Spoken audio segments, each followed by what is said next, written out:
my lords and my ladies, in this constitution, there are several constitution bodies and agencies that were created, which includes the first respondent, the Independent Electoral and Boundaries Commission. And in accordance with the dictates of the Constitution, the Independent Electoral and Boundaries Commission, just like any other body established under the Constitution,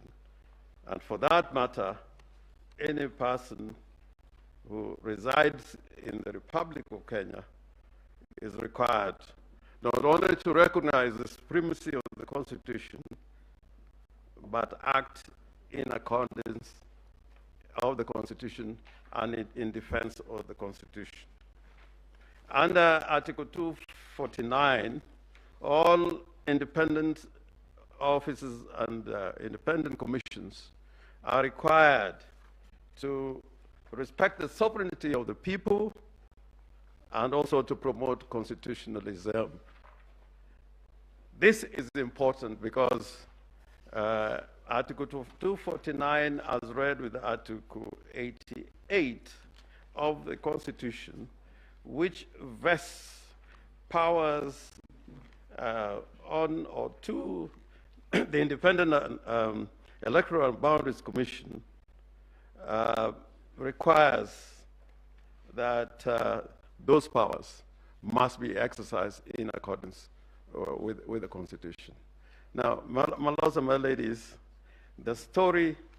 that emerges out of the events that occurred on the 9th of August this year, and subsequently following to the 15th of August, upon the declaration of the Constitution, of the elections, the presidential elections, goes contrary to the established provisions in the Constitution, and will enumerate those violations at the appropriate time. But in opening, I want to say this, my ladies and my lords, that this grievance that we placed before you, the highest court in the land, is not just a conspiracy theory.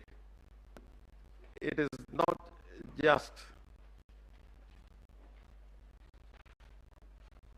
any ordinary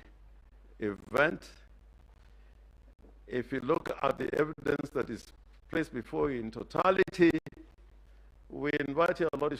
lordship to come to the conclusion that what happened on the 9th of August this year and the subsequent events that followed on the 15th of August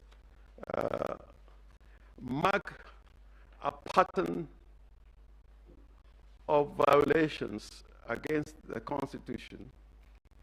in order to undermine the authority of the sovereign will of the people, and in effect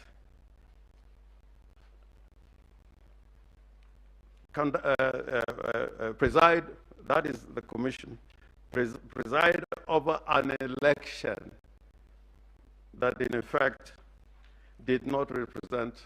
the will of the people of Kenya. Now, in saying it, taken through a host of evidence borne out in the affidavits that show clearly, just like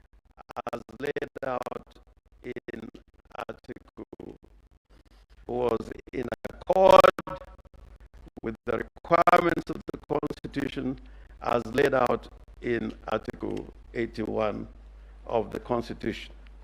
Article 81 of the Constitution requires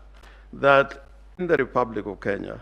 should abide by the general principles set out in that article, and more particularly Article 81 Article 81E, and fair, and Roman 4, the elections must be transparent, and Roman 5 of that article